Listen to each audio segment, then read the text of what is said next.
Onos Daugirdienės from Chicago, or actually Burr Ridge in Illinois, a suburb of Chicago. And our other presenter is Juozo Kazlas. He's a Manhattan individual from Manhattan, would be in New York. One of the things that I wanted to emphasize today, as I said, this discussion today isn't just basically some sort of a gripe session.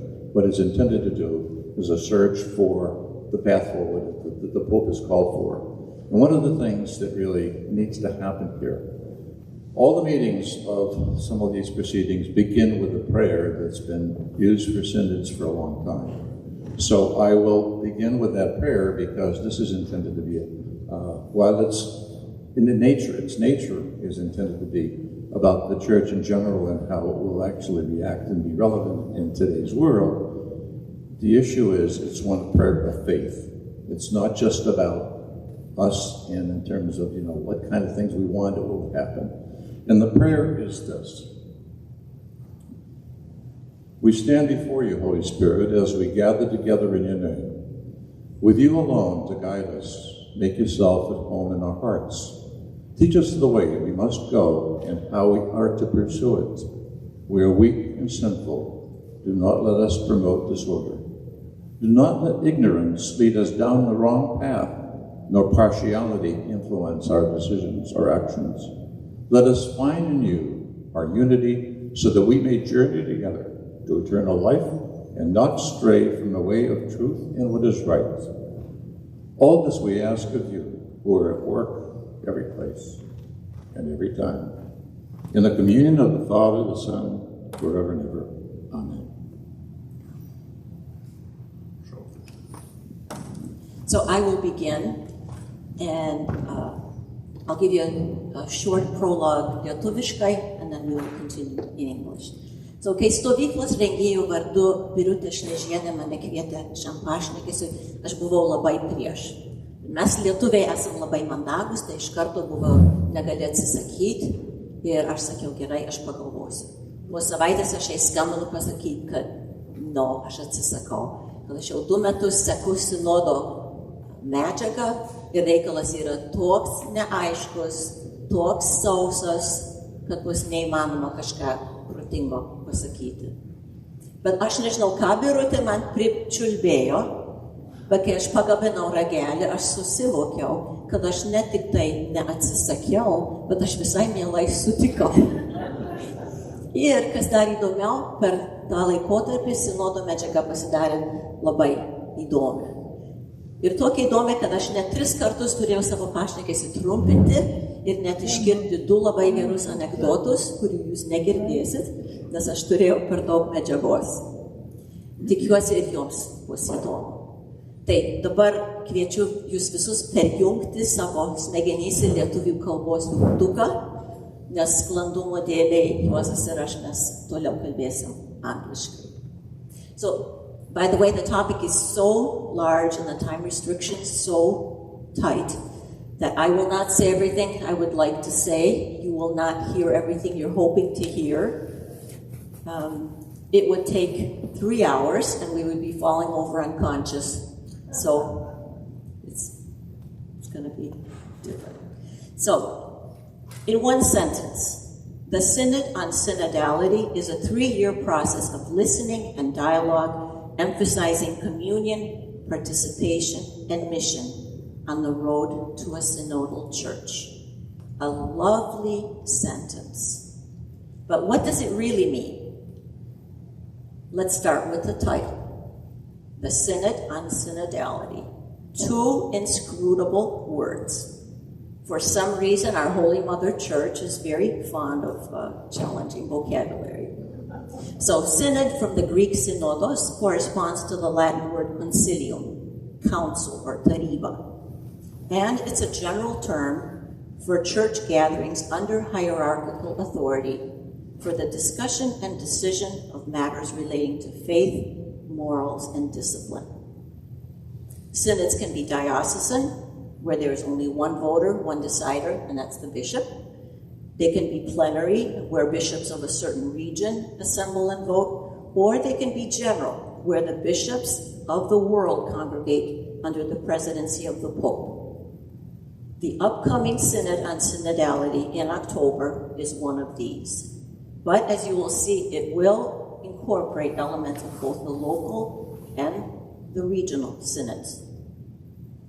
The second word in the title is synodality. In trying to find a good definition, I came across a lot of, as lietuviai would say, Vilnos voliojimo or makaronų kabinimo. So basically mumbo jumbo. Phrases that at first hearing sound really good, but on reflection don't say anything useful. And I'll give you a couple examples of that. Synodality is a style. It is a walk together. It is what the Lord expects from the church of the third millennium. Beautiful. Synodality is the action of the Spirit in the communion of the body of Christ and in the missionary journey of the people of God. This one is deep, really deep. And in my opinion, official statements of the church should stop talking this way. Better definitions included phrases like synodality is a different way to build consensus, it's collaboration and discernment, being less interested in advancing our own agendas, joining together. The two best definitions I found were the simplest, and they complemented each other. Synodality refers to the involvement and participation of the whole people of God in the life and mission of the church. And the second one, synodality is a process for listening and discerning together as a community. So this synod, this church gathering, will be working on ways we can invigorate the church with the spirit of synodality. Basically a new attitude, a new culture, and in that spirit propose concrete ways for the church to fulfill its mission. There is potential for great things. Before continuing with specifics about this current synod, I would like to tell you a little bit of past history, because this will set the stage for what is happening today, and I think it will help you better feel the spirit and the goals of the Synod on Synodality, which will be making history. And it's a bit of a story. I hope you'll come along with me on it. When historians come to appraise Francis's pontificate, I think the development of a more synodal church, where synods serve as a platform for open and energetic debate, will be regarded as one of his greatest achievements, and at the very least, one of the most important reforms of today's church. The current Synod on Synodality is the 16th ordinary synod since their modern inception under Pope Paul VI after Vatican II. I think we snoozed through most of them. So it is easy to be ignorant of the history of the synods. We forget how they tried at first to accomplish too much under Pope Paul VI. Then they became entirely rote, pre-programmed affairs under Pope Paul John II for 25 long years. Pope Benedict XVI, to his credit, tried a small novelty during his synods. He introduced the so-called karaoke hour, assigning the last hour of each day of the synod for open mic time, when any participant could speak on any topic that he wished. And it seems like a very small thing, but in the traditional sort of pre-programmed synods, it's really a big thing and a big divergence from tradition. And Pope Benedict's attempt at a little bit more openness.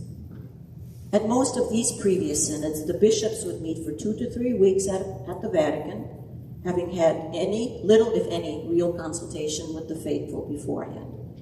And it is well known again among Vatican insiders that prior to 2013, when Francis became Pope, the conversations inside the Synod Hall were highly regulated and outcomes were predetermined by curial officials close to the Pope. But since his election, Pope Francis has been working tirelessly to reform the Synod structure and move from grand presentations to small group discussions, from being a closed bishops' club to inclusion of wide consultations, from 2 to 3 week events to multi-year preparation. It hasn't been easy. Even as he was instituting change, synod managers were hanging on to the same old. For example, a number of bishops who participated in the 2014 and 15 synods under Francis have privately said that contentious topics like communion for divorced and remarried Catholics were inconspicuously removed from the synod agenda. Not a good example of openness.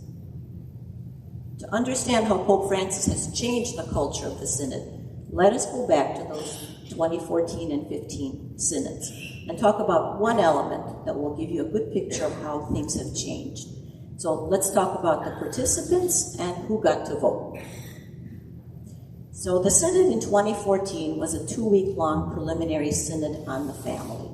It spanned 2 weeks, and it brought together mostly the heads of bishops' conferences. Of the 253 participants, only 183 could vote. The rest, 70, were considered auditors. Voters consisted of bishops and a handful of priests. An example of a non-bishop voter was the Superior General of the Jesuits, who had his vote because he was representative of the Union of Superiors General. At this synod, there were also non-ordained participants, including women religious nuns. They could observe, they could fully participate, but in the end, they were not permitted a vote. And the explanation from church officials was some version of, well, it's a synod of bishops.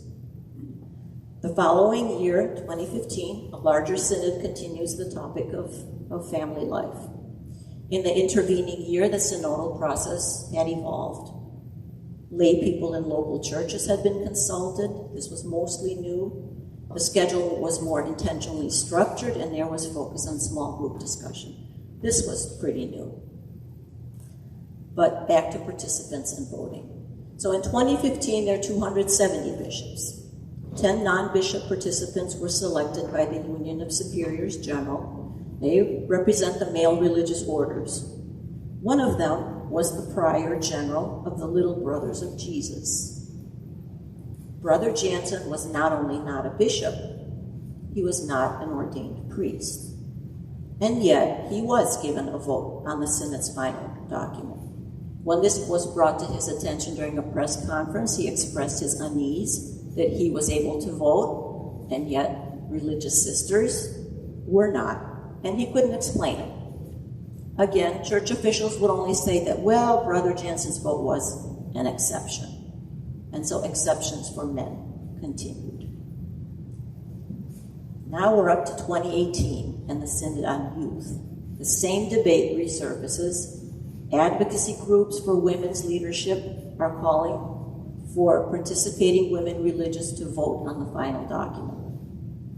The Union of Men Superiors General, again, they elect 2 lay brothers along with 8 priests. All 10 can vote. The Women's International Union of Superiors General was represented by 3 religious sisters appointed by Francis. So not only the numbers were different, but while the men superiors general self-selected their representatives, the women were appointed. They couldn't even pick for themselves. And none of them could vote. None of the sisters could vote, even though they're superiors general. But during the synod, the members of these both unions met. They agreed they would work together to advocate for the right of women religious to vote in future synods. Sounds lovely. However, nothing changed. A year later, 2019, Synod on the Amazon. This time, one of the voters was a lay brother who was not a bishop, not a priest, not a superior general, but simply the director of a school in Ecuador. 20 women religious still could not vote. So you can see the exceptions for men were becoming more and more broad, while women and other laity were still completely excluded. But as Francis continued to encourage wider listening to the people of God, the call for equality in non-bishop voting got louder and louder. And so, in anticipation of the fifth synod of his papacy, the synod we're talking about now, Pope Francis made a masterful strategic move to advance the issue for once and for all. I did not know any of this backstory, so when in 2021 I read that Pope Francis appointed Nathalie Beccard, a member of the Xavier Sisters, as one of the two new undersecretaries of the Vatican Synod office, I had no idea what a huge historic thing had just happened.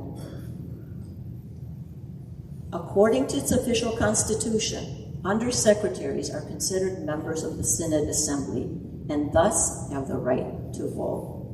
And with that, for the first time ever, a religious sister was granted a vote in future synods. In the understatement of the century, the General Secretary of the Synod office said, quote, "A door has been opened." I thought to myself, it was a back door, but it was a door. Now, Francis has not been sitting on his hands. In April of this year, the door opened wider. It was announced that in the October Assembly, this one coming up, 21% of the Synod on Synodality's 370 participants will be non-bishops. That's about 70 people. At least half of that group will be women, and every participant will have the right to vote on the concluding document.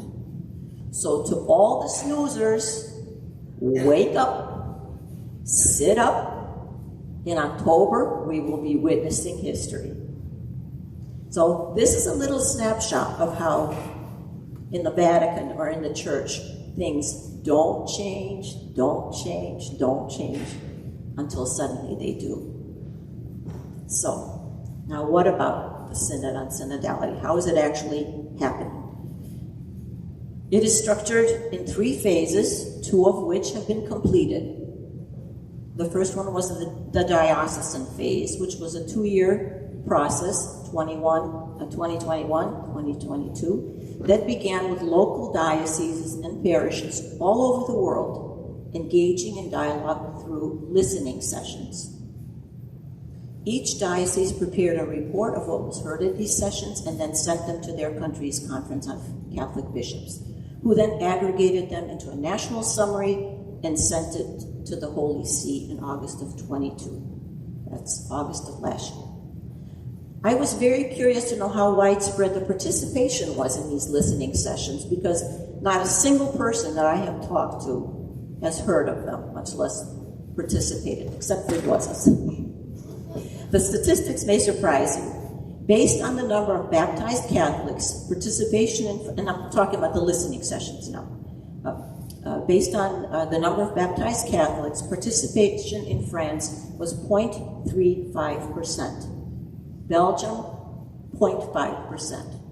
Poland, 0.6%. Spain, 0.8%. Ireland, 1%. Czech Republic, 2%.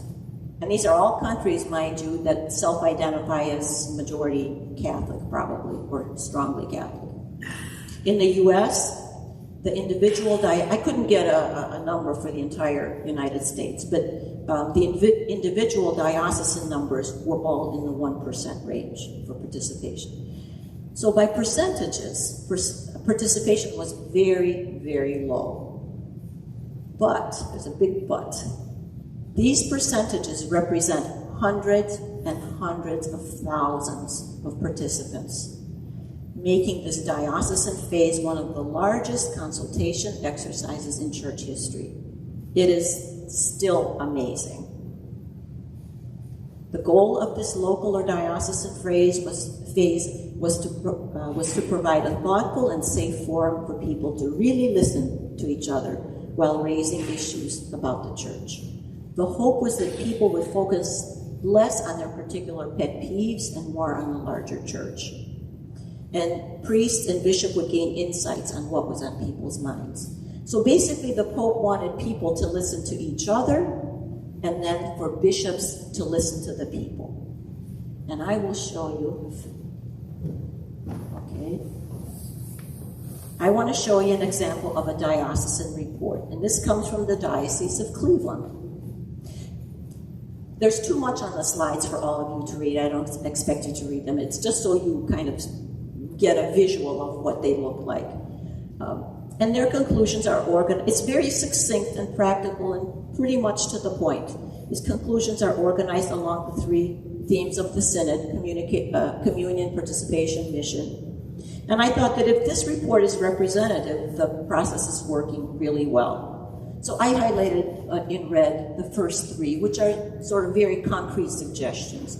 Form hospitality teams, celebrate ethnic and cultural traditions, strengthen ministry to the LGBT. And then I highlight sort of broader things in red, so like number 7 and 8. They wanted to promote ways to build community in parishes. They wanted to foster ecumenical relationships. Under participation, sort of concrete ones, 2 and 3, increase opportunities for adult faith formation, establish liturgical commissions, and this is a good one, offer formation to improve quality of teaching. I love that one. Number 7 was very practical, organize ministry fairs. 11 and 12 are examples of sort of broader, discern the role of women in the church, discern the future of the priesthood and the diaconate.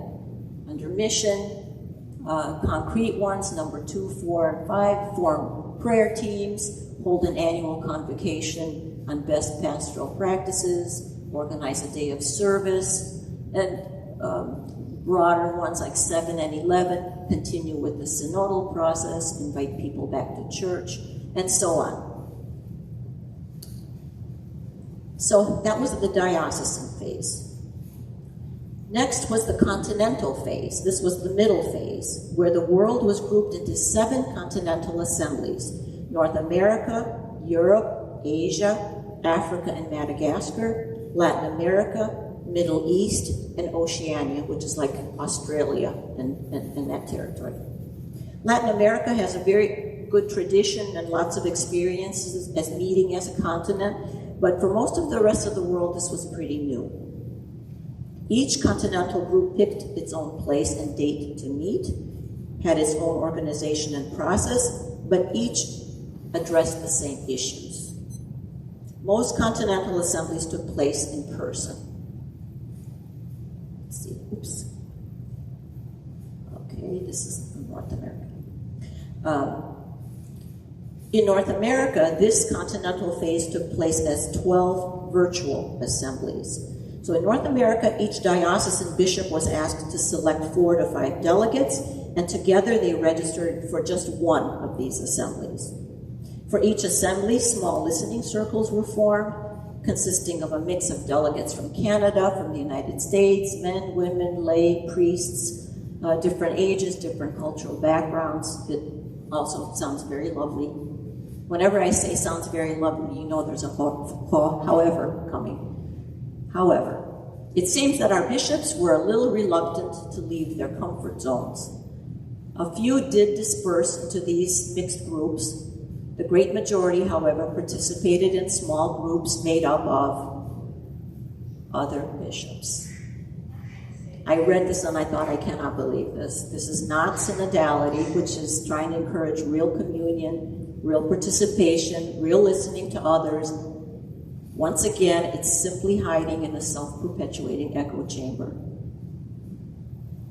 The second phase concluded with the production of 7 continental reports.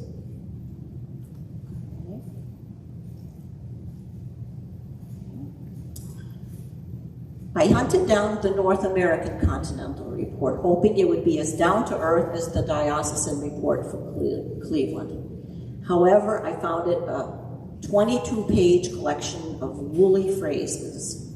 And I have to say, I am mystified how the editors of the North American Continental Report were able to turn this document into total mud.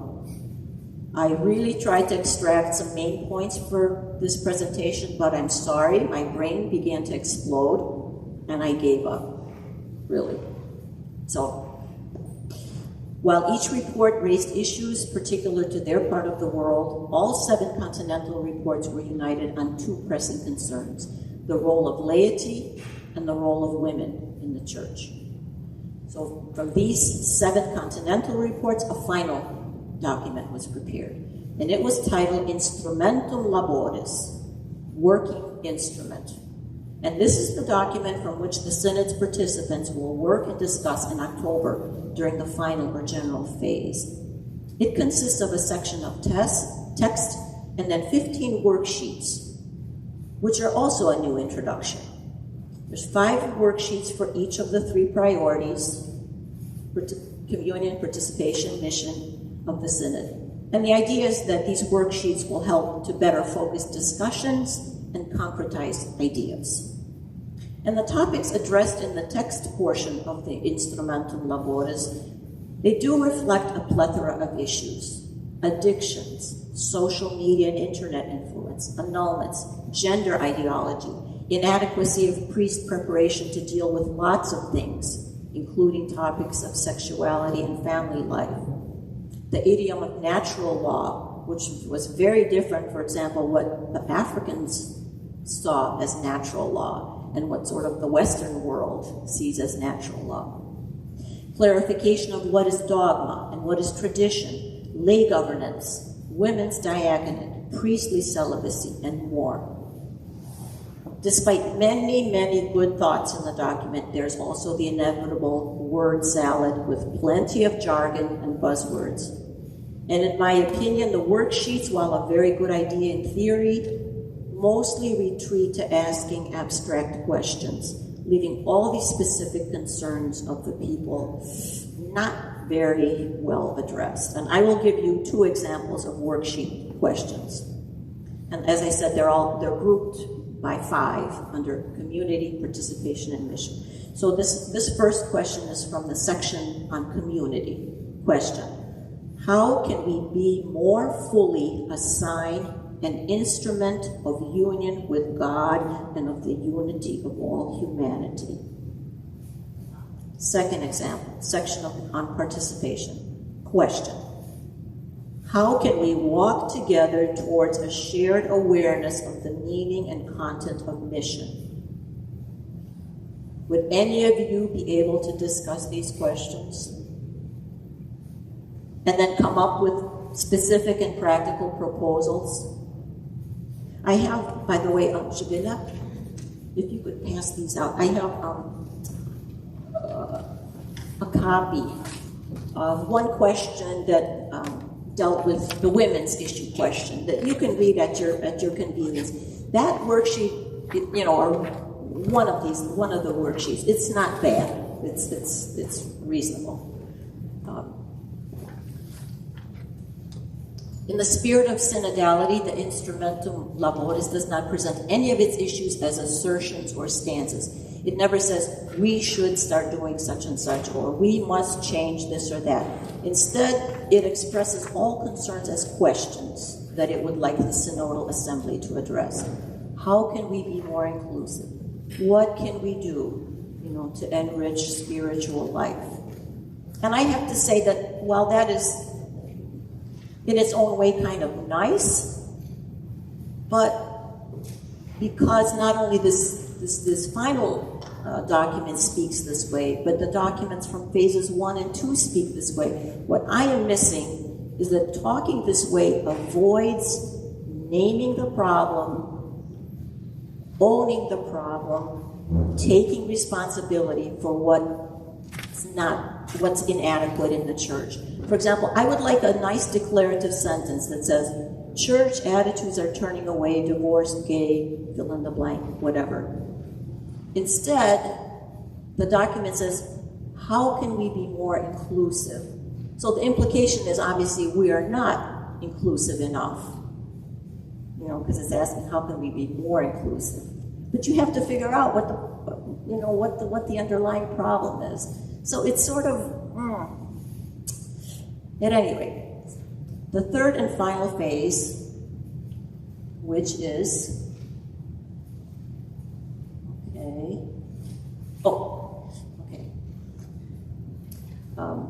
the third and final phase,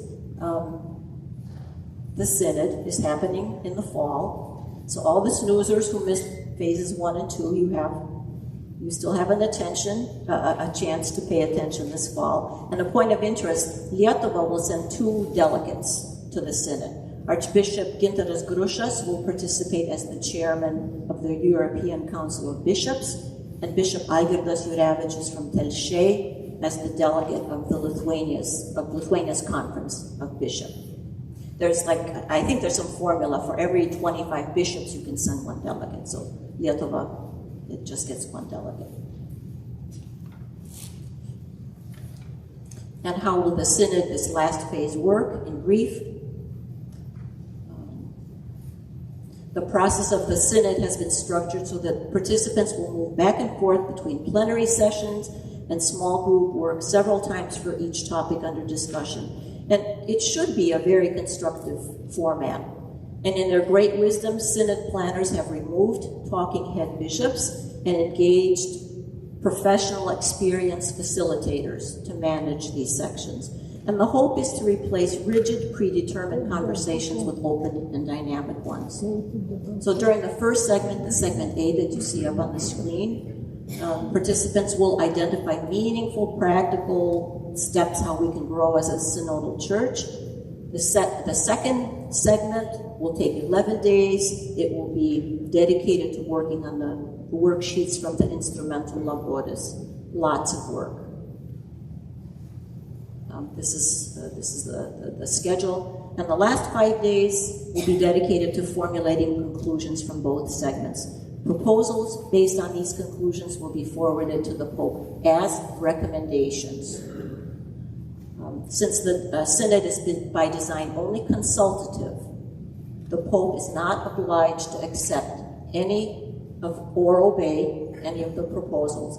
His job is to take the recommendations under advisement and make his own decisions about them. And in October of 2024, the Synod is not ending in October. In October of 2024, the Synod participants will return for closing session. And I have no information about the session, and I suspect you're very glad of that because you want to listen to Juozas. So start that. So why don't you start? I still have a little section where I interviewed women about their. I want to go with that too because I think that's a very fascinating project that you initiated. So thinking Juozas is very patient. Thank you. Thinking and reading about the Synod, I couldn't avoid wondering what my Lietuvės women friends and acquaintances knew about the Synod. And of course, I wanted to know what they thought about the role of women in the church. So I created an online questionnaire and I sent it out. The initial questions, the point of was sort of to create a brief profile of the respondents. So they came from multiple parishes, multiple cities and states. The majority of them came from English-speaking parishes. That orange is English, the red is Lithuanian and American parishes, and 18% is from just a parish that's just Lithuanian. I asked them about the Synod. Had they heard of it? I was very curious because when I asked, for example, our priest whether we would be having listening sessions at the parish, I got deer eyes. And I realized forget listening sessions. He had not even heard about the Synod. So, have you heard about the Synod on synodality? So that big orange, the 45% is taip, kažką girdėjau. Yes, I heard something, but I basically don't know anything about it. The red is yes, I heard, I kind of know a little bit. The blue was I'm pretty well acquainted. So most, if you put the orange and the red together, basically, and the green, nobody knew about it. Then I asked them, well, even if you don't know anything about this one or the past synods, do you still think that it's valuable? So it was interesting. 44%, the blue, said yes, it's very valuable. It doesn't matter how many Catholics are part of this process. But 33%, that red part, said no, it's not very useful because not enough people are participating. 11% had no opinion, and 11% no, said no, synods are just useless. So then I asked them about women in the church. Do you think that the church hears the voices of Catholic women enough and understand their needs? So 60%, that big red, said no. There were other questions, but because of time limitations, I'm going to go to this last part. And I probably should have forgotten all those other formulaic questions and asked just this one. As a Catholic as a Catholic woman, what would you like to say to your priest or your bishop? And these next slides are going to make your brains explode. They're not for you to read. They're just sort of, so I will read them. Don't stress about reading them. So the answers are in Lithuanian. I will translate the answers in English.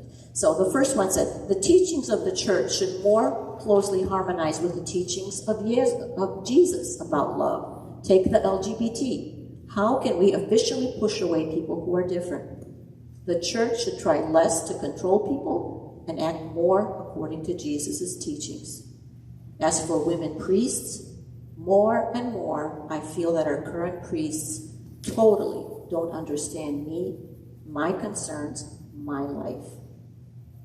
Second one was the role of lay persons, both men and women, need to be appreciated and valued in the church. Even friends who have master's degrees can't find work in the church that pays a living wage. That comment reminded me of a very good friend who was a very strong catechist working as a volunteer, unpaid catechist. She spent 2 years getting a master's degree. With diploma in hand, went to the pastor saying that she now would like to be a salaried employee and continue working as a catechist. The priest told her, "Tau nereikia mokėti, tavo vyras gerai uždirba." You don't need to be paid. Your husband makes good money.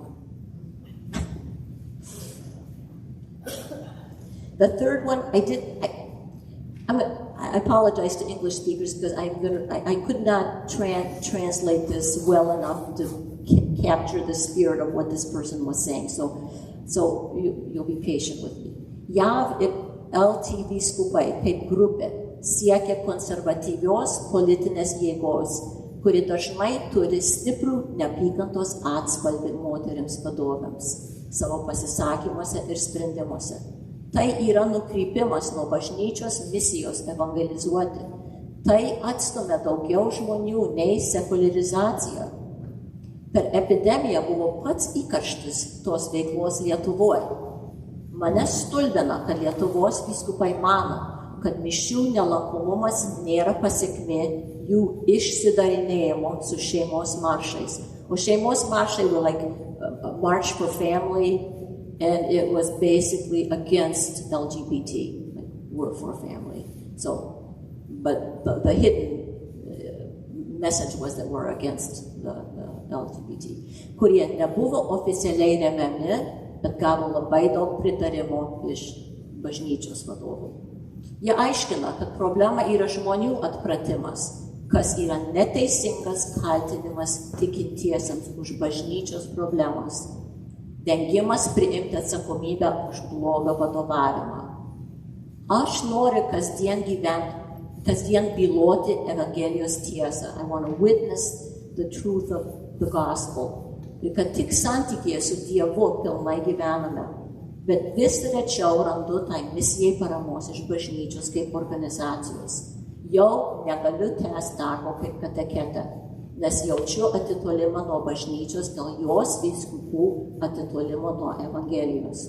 Darau, ką dauguma daro, ieškau dvasinio peno tikinčiųjų bendruomeniai. This woman is hurting. If priests were allowed to marry, there would be more priests. It works in the Anglican and the Orthodox ministries as well as non-Catholic ones. Why not in the Catholic Church? Allow women to pursue their calls to the priesthood for the same reasons cited in the first response. Eliminate prejudice against LGBT individuals and welcome them to the church. We are all children of God. Number 5, the role of women in the church has not changed in centuries. They are servants, even though they are more capable in many things more than men. It is time to allow women to have more responsible responsibilities, duties, whatever. Kunigams, bandyk labiau pažinti savo parapiečius, praleisk su jais laiko, ieškok jų pats, prisidėk renginiuose, bendrauk su jaunimu. Number 7, you will enjoy this one. Noriu pasakyti popiežiui ir vyskupams, stabdykite visus capitals, English. Sorry. Here's what I want to say to the Pope and bishops. Stop all restrictions on traditional Latin Mass and go back to teaching morals rather than accommodating to fads of the world. In addition, synods are nonsense because teachings from the Vatican should not depend on people's opinions, but should be based on the teachings of Christ, which are unchangeable. Those who disagree with traditional teachings of the Catholic Church have a name. Protestants. And the last one, I'll read the last one. I am annoyed by poorly informed conservative Catholics who criticize the Pope and Vatican II, and by Catholics who know very little about their faith and make no effort to find out. I think very few Lietuviai have heard about the Synod, but then again, most Americans don't know much either. I worry about what is going on in Germany with progressive bishops overall and with the Jesuit priest James Martin, who is very pro-LGBT. So that gives you a little slice of what women are thinking about. Juozas. Thank you, Anne. Ona. I'm truly grateful to Ona for having brought together information on such a massive process as the Synod on Synodality. Because of the shortage of time, I'm going to be basically skipping the first part of what I was going to talk about, which is what was the synodality like at the parish and the diocesan level. My wife, Rasa, and I volunteered to be members of the Synod team of our parish in Manhattan. And in November of 2021, we were contacted and provided links to Synod websites. We read some of the materials that were presented there. We found the graphics jazzy, but the writing wordy, vague, and often bordering on the incomprehensible. Then this was supposed to be preparation for the listening sessions. The first listening session was in February of 2022. The second one was in March. And that then was written up. Then there was a diocesan-wide listening session. Because the Archdiocese of New York is so large, our parish went to the listening session for the parishes in the central and southern part of Manhattan. And that was in April 2nd. And with that, the role of the laymen, the lay people, in the Synod process basically stopped. That ended. The diocesan report was written up by people who were working for the diocese and were sent into Washington in preparation for the national level report, that is the USA report, which then was put into the process of the Continental Report that Ona talked about. The reports were about the opinions that had been gathered during the listening sessions, and listening session sounds very very liberal, very open, very, like a change in the church's attitude. However, anyone who has worked in the government or in some sort of a corporation knows that a lot of what goes into the report depends on who writes the report. And people writing the report can slant it, wittingly or unwittingly, to follow what they consider to be important and what they consider to be, what had been said.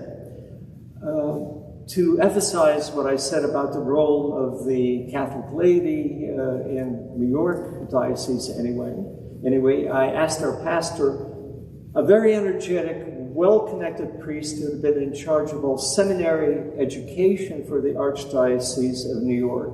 So he has lots of contacts. 2 weeks ago, I asked him, so, Father George, anything new about the synodality? He said, no, we haven't heard anything.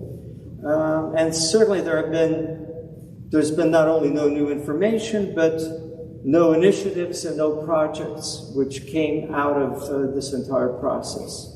So, now I am going to go to what, at least for me, is going to be more fun, and arguably for you, which is my own evaluations of the entire synodal process. First of all, we should understand, and Ona has touched on this somewhat already, the listening sessions do not necessarily represent the views of the entire Catholic community, as you pointed out very nicely with your statistics. In the New York Archdiocese, there were 4,000 participants out of 2.5 million Catholics. Okay?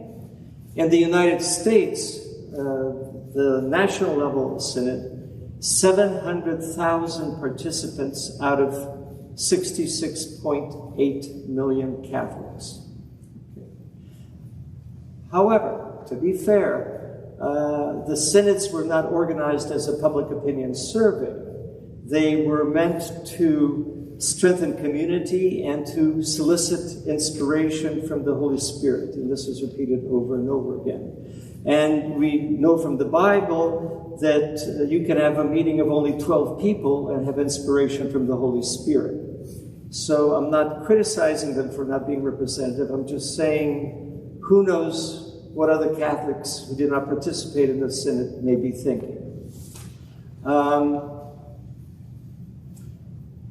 Okay, here's my punchline about the synod. As it now stands, the synodal process is inadequate for the challenges facing the church.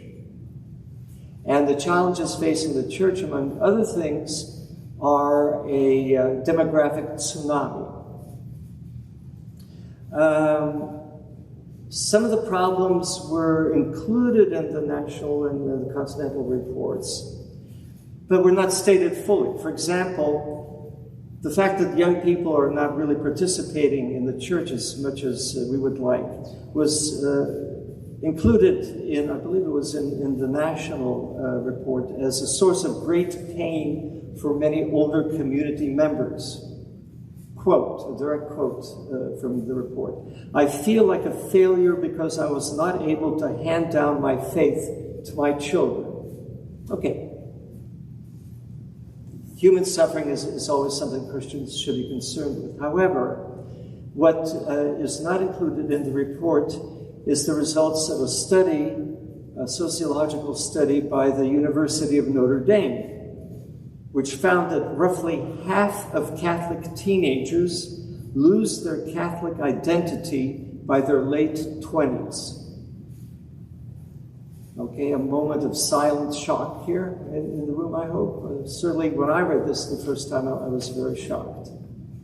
I remember when I was a teenager, we were almost giddy with anticipation reading articles about how within our lifetime the United States will be majority Catholic nation. Well, actually, right now, Catholics are 23% of the U.S. population.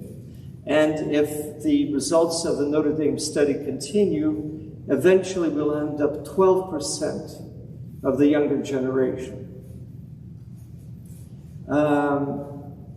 I can hear some of you thinking, but the Latinos, the legal ones and the ones who are, illegal, for a better word, they'll come and save us. Well, here's something about the Latinos.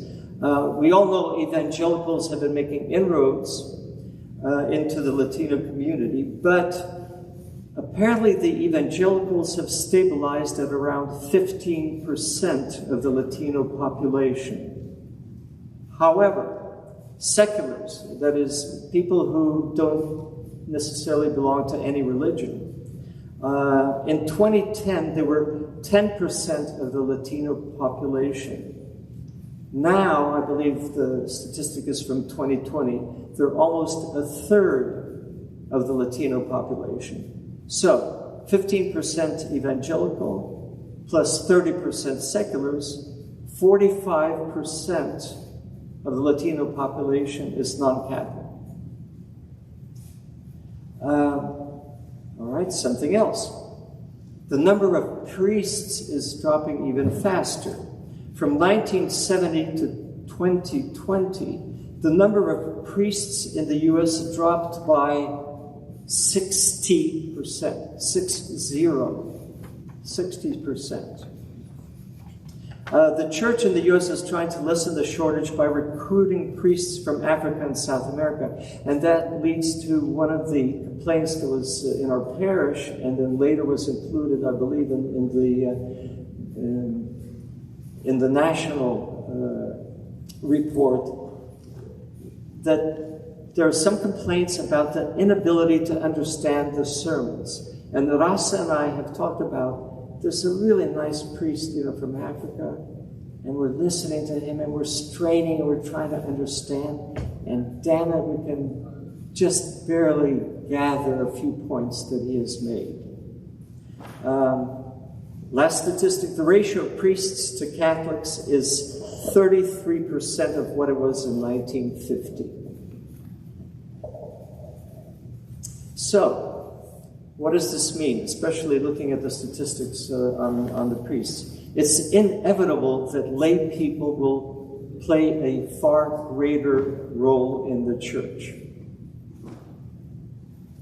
This actually first occurred to me when I attended the prayer meetings held in Neringa last summer, conducted by Aldona. Is it Aldona here? Yay! Aldona, you opened my eyes. They were Catholic services conducted by a lay woman. Although I am basically a traditionalist, I love the Latin liturgy, I felt totally at home and spiritually uplifted. It occurred to me then, perhaps I was inspired by the Holy Spirit, that I was witnessing the future of many Catholic services. The shortage of priests will make it inevitable. So, very quickly, let's think about what religious functions can be conducted by lay people. Number one, any Catholic layperson can perform a baptism. We all know that. Second, maybe not so many of us know this, a marrying couple performs the sacrament of marriage. It's not the priest. The priest blesses the union, but theologically, it's the man and the woman, or the married couple themselves, who actually perform the sacrament. However, only priests can perform the sacraments of confession, now called reconciliation, the Eucharist, confirmation, and the anointing of the sick, used to be called extreme unction, and holy orders.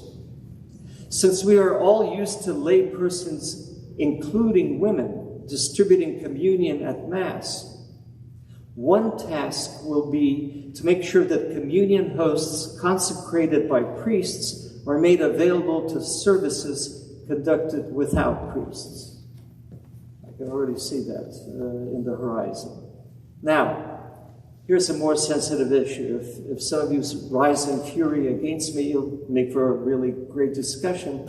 And this is the point that I'm going to make that would do it. We are told that the Catholic Church consists of the clergy and the laity. However, our first instinct is to defer to the church hierarchy on questions of faith and morals. What happens if there's a disconnect between what the laity believe and the clergy believe? If you look at history, the church has changed its moral teachings repeatedly, by which I mean the Pope and the clergy. For example, the earliest Christians thought, because the only salvation is in baptism, unbaptized people cannot be saved. They believed, as St. Augustine declared, that all unbaptized babies went to hell. It's a historical fact. You can look it up. By the Middle Ages, the idea was softened to suggest a less severe fate, limbo. Priests told women, however, that if they aborted a fetus, it could not go to heaven. However, it might go to limbo, so, that's not so bad, because limbo is a state of natural happiness without the divine vision. However, this was never formally, it was never a part of formal doctrine because it did not appear in Scripture. And the concept of limbo was removed from the Catholic Catechism 15 years ago. And now I try to understand for this talk, so what is the teaching? The church now says we don't really know what happens to unbaptized baby, but we can trust in the mercy of God. Okay. So, here's an even more interesting example. In 1520, Pope Leo X, in his papal bull Exsurge Domine, condemned Martin Luther's public thesis, which he had nailed up on the church wall, including proposition number 33. For those of you who may have forgotten what proposition 33 is, Martin Luther said it is contrary to the will of the Spirit that heretics be burned. So Pope Leo X said in his papal bull that the Catholic faithful must reject such scandalous nonsense. And if they don't reject it, they will be under the penalty of an automatic major excommunication. I actually didn't know there was a major and a minor excommunication, but one way or the other, the Pope said very clearly, yes, the burning of heretics is inspired by the Holy Spirit. I'm not even going to ask you to raise your hands. How many of you believe that now? I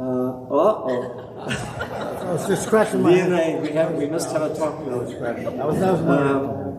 Okay. Until the 17th century, popes, in the strongest terms, condemned loans with interest.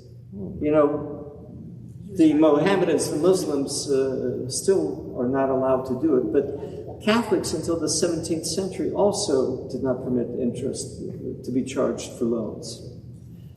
Finally, as we have read recently, to our shame, for over 1,800 years, the popes of the church did not condemn slavery, and the Jesuits who established Georgetown University sold over 200 slaves, sometimes breaking up families.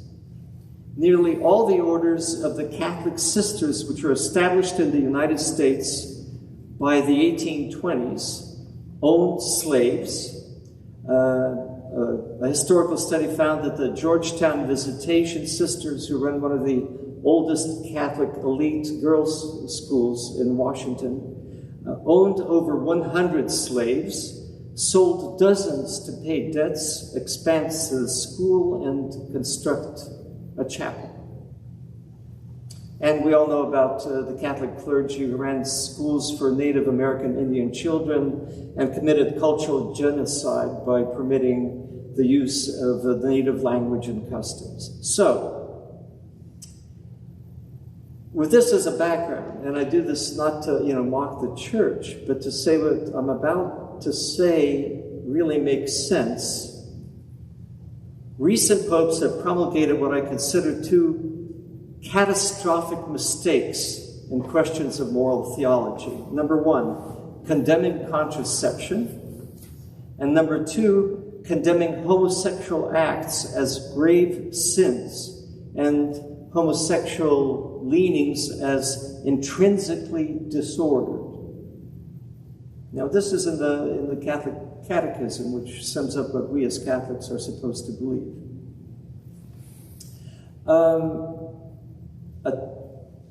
Looking at contraception, in 2016, the Pew Research Center conducted a study which reported that 89% of American Catholics believe that contraception is either morally acceptable or not a moral issue at all. And 98% of sexually active Catholic women have used contraceptive birth control. And sexually active, of course, includes married women. So it's not, people going to nightclubs or whatever. It is interesting to me that during the Synod reports, nothing was said about contraception. Did you find anything about contraception? No. The hierarchy is tila gera bila. It's good to keep your mouth shut at certain times. They've lost that battle, and they know it.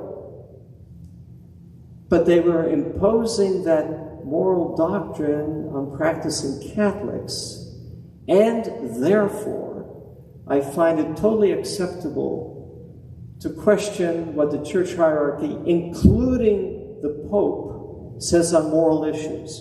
So, how do you still stay a Catholic? I read an article by one conservative theologian who made a distinction between magisterial theology and official theology. Magisterial theology is basically what has been revealed to us in the Bible and through the apostolic tradition. Apostolic tradition, by the way, ends with the death of the last apostle of the original 12. So that is the platform on which Catholicism has been built, magisterial theology. Then there's an official theology, which is what is taught by the church to the faithful, which is not directly magisterial theology. And I've just given you a few examples of official theology. How to deal with this? I go back to my days as an undergraduate at Notre Dame. I and many other students took a course by prominent and very popular theologian, Father John Donne. And one of the things that he taught us was that there are three types of faith: childhood faith, searching faith, and adult faith. Childhood faith is when you believe something simply because somebody has told you that, an authority figure. Okay? Your parents usually. Maybe your teacher. Okay. They told me this, I believe it. That's childhood faith. Searching faith is when you're trying to find out, do I really believe it? And if I really believe it, why do I really believe it? Okay. That is searching faith. That is conducted very often by people at the age of a university student, which is why Father Dunn was so popular among us students. And then there's adult faith. Adult faith, because you can't keep searching for the rest of your life without coming to a conclusion. So adult faith is, this I believe because I have thought it through. But even adult faith always contains an element of searching faith. There's always this, but is it really true? Am I really convinced? Okay. So, here's my idea of what the Catholic Church should be, and if it doesn't turn into this at the end of this synod, maybe it will at the end of next synod. The Church would be more attractive if it is not considered the voice of God on moral issues, but as believers searching together for the truth. Okay? Maybe there are 2% of the Catholic population who still think contraception is immoral. Fine, let them stay Catholic, but let the rest of us stay Catholic without believing that we are violating something. Now, getting back to the Synod, there's a tension, and this is a direct quote from one of the reports of the Synod. There's a tension between a more welcoming church and remaining faithful to the teachings of the church. Okay, I'm sure some conservative person put that in the report. So, for example, homosexuals must be accepted with respect, compassion, and sensitivity. That's over and over again. It was said in our parish synod meetings. It was said at the diocesan meeting, national and continental. Actually, at least in Manhattan, there are LGBTQ events sponsored by parishes in Manhattan. And there's only one problem. If you're a Catholic, according to the Catechism, you still have to believe that to do a homosexual act is a grave sin. And that even, and this is truly part of Catholic teaching, that even the actual attraction to a same-sex person is intrinsically disordered. Okay? Remember that phrase, intrinsically disordered. So please, you all come in, but you're intrinsically disordered. Okay. Then divorced and remarried people, we also want to be more open to them, but under the understanding that their remarriage is sinful, and that in a certain sense their children are all bastards. Okay? Women are expected to help, and the church badly needs the help of women, but they are ineligible for ordination. Now, I'm not going to get into a discussion of the ordination. They're ineligible for ordination because Christ only made men into apostles. True, but they never do point B. Christ only made Jewish men into apostles, even though there were a lot of non-Jews that he was interacting with. So we could get into discussion: can any non-Jew be a priest? I'll leave that for another day. However, what I would say is that there is no theological reason why a woman cannot be appointed a cardinal. And the reason for that is that in the earliest days of the church, the laity used to participate in the selection of bishops, including the Bishop of Rome. So, theologically, you do not have to be a priest to be a cardinal. However, there is one statute of canon law which says you have to be a priest. However, canon law, don't eat meat on Friday. Done. And now we're all eating steak on Friday or whatever. So there's no reason why the canon law could not be changed and why women could not be appointed cardinals along with other laity in order to elect the next pope. And in fact, if I were trying to think of a good PR push for a really dramatic change in the church, I would say those of us who want that should perhaps use this issue of why can't we have women cardinals? Why can't we have lay people as cardinals? A little joke, women look really good in red. We know this because Nancy Reagan and Nancy Pelosi both wore red all the time, and wow. So,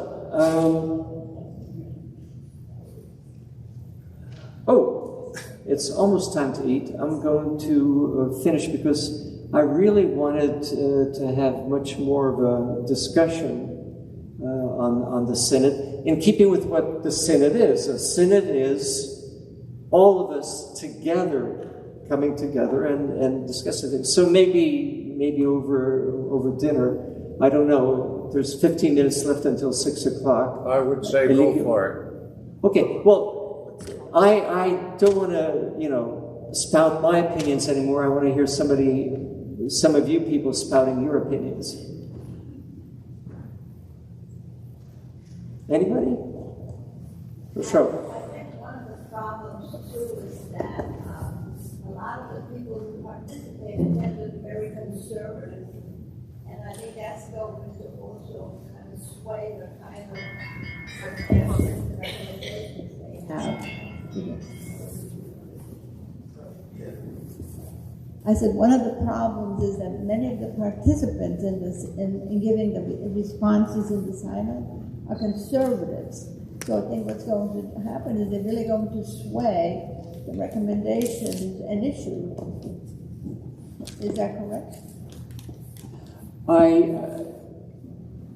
One of the things that I was planning to mention is I don't expect any of the radical reforms that I'm suggesting to really bring on, heaven on earth.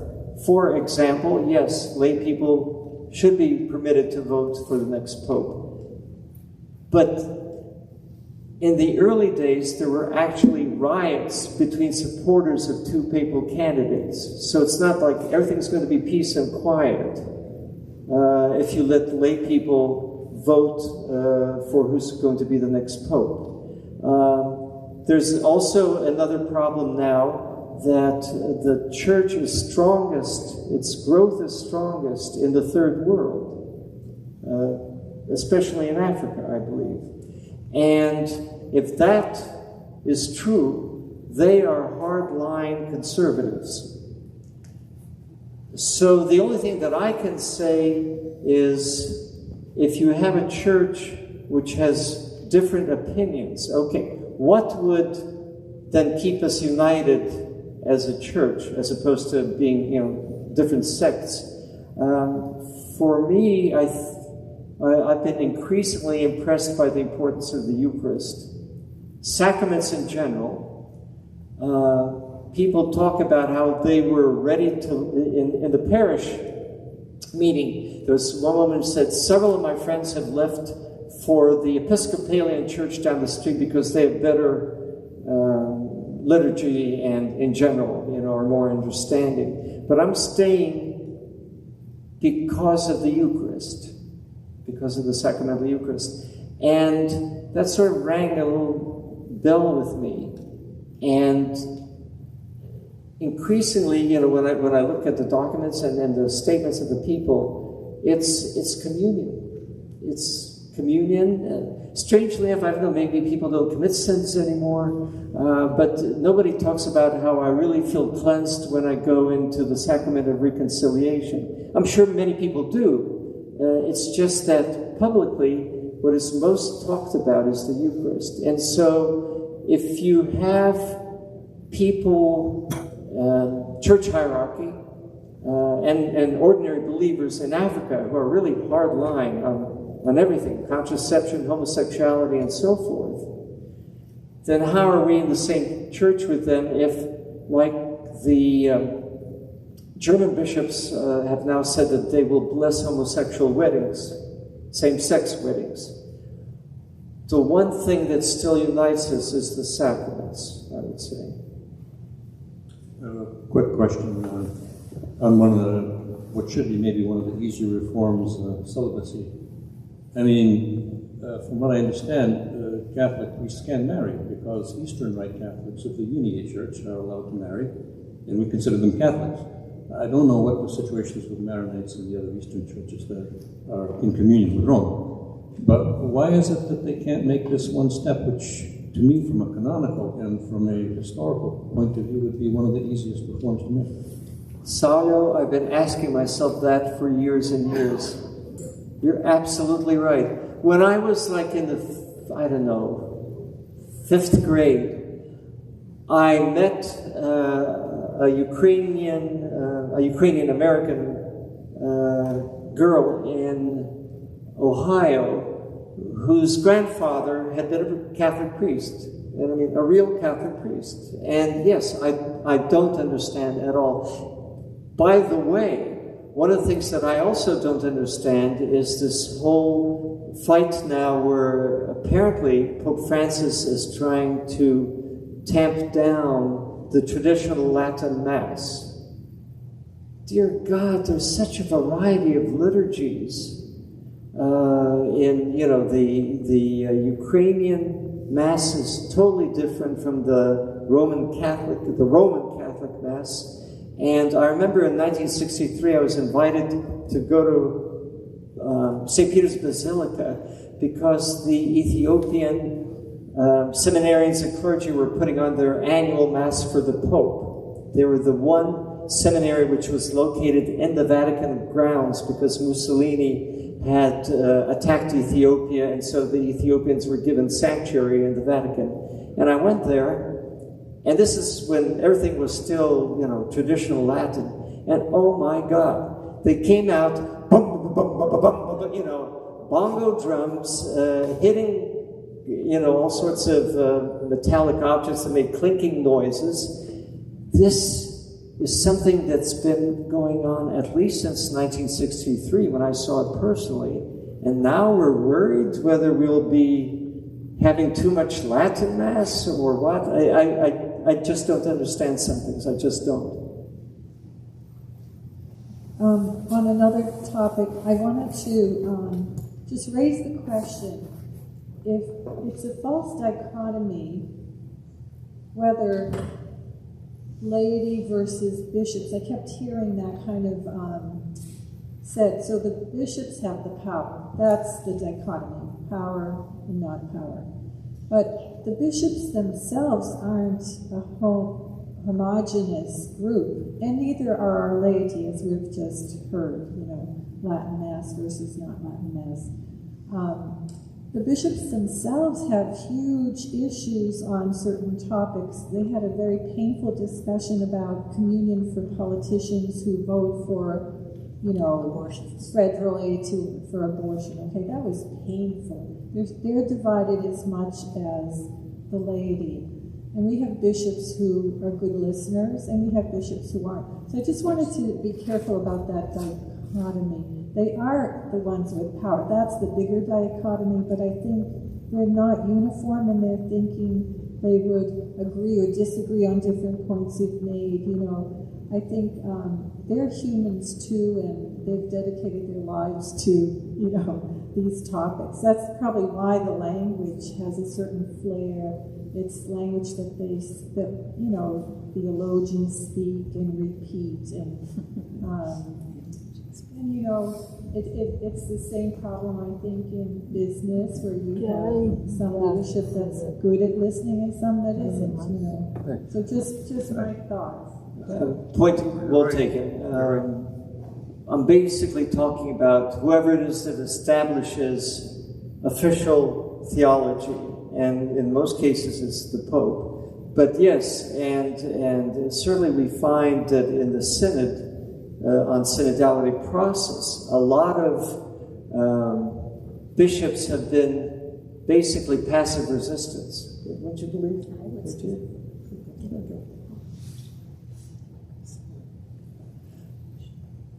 Yes, I agree with you totally. So just a couple of points. One point, Juozas, you said about the riots and everything early on when people candidate versus another. I mean, there are some historical indications that there was most likely at least one woman who actually was a pope. Pope and Joan. then, yeah, until she got found out, right? I mean, there are a lot of historical indications, proof no, but a lot of historical indications. But I did want to say, I think a lot of people would support women cardinals or whatever, because I think what played a humongous role in destroying the Catholic Church in America was the pedophile scandals. from an awful lot across the board, and it was in fundraising and in everything else that they're really, it just destroyed it. And the fact that the media keeps bringing up anytime they find something, they bring up more and more. So if anything else, I would 101% support that, because anytime it's men and all men, when you've got altar boys and priests, when you've got scouts, there's problems. So I would 101%. Okay. Kolegas Valdė. Ačiū visiems.